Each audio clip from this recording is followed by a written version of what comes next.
Plongeur ou barboteur, il existe plusieurs types de canards d'ornement qui se différencient par leur mode de vie. Pierre Borde, éleveur de palmipèdes près de Beauvais, possède plusieurs espèces aux caractéristiques bien distinctes.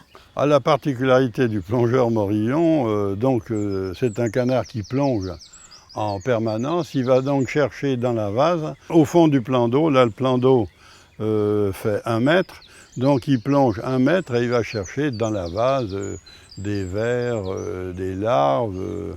Et il remonte parfois au bout de 15 ou 20 secondes. C'est déjà un maximum pour lui. Les canards de surface ou barboteurs plongent rarement et se nourrissent à la surface des plans d'eau. C'est le cas du pilet des Bahamas.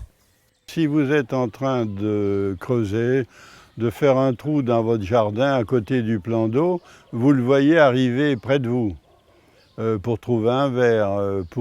Il n'a pas peur de s'approcher de vous. Pour moi, c'est celui qui accepte plus le contact avec l'homme. Donc il m'intéresse de ce côté-là parce que c'est presque un compagnon comparativement aux autres. Les autres gardent une grande distance. Autre critère de sélection des canards, la couleur de leur plumage. Sur un plan d'eau, le plus spectaculaire, c'est le pompon. Quand vous regardez un point d'eau comme nous, par exemple, avec 40 mètres ou 50 mètres de recul, des visiteurs, qu'est-ce qu'ils vont remarquer? Un canard blanc. Donc le plus spectaculaire, et de loin, c'est le pompon par sa taille, parce qu'il est plus gros quand même que les autres canards, et par son coloris blanc.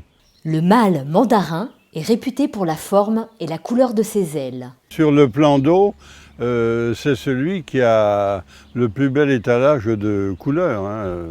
Pratiquement des couleurs faites au pinceau, tellement elles sont nettes et séparées les unes des autres. Pour les amateurs de grands canards, on trouve le tadorne de Bellon. C'est le plus gros canard qui existe. Il est entre le canard et l'oie. C'est-à-dire il ne vit pas en permanence sur l'eau. Il a besoin souvent d'être les pieds au sec. En raison de sa taille, l'oie de Bernache à Kourou s'élève avec des canards. Elle est plus volumineuse que les canards.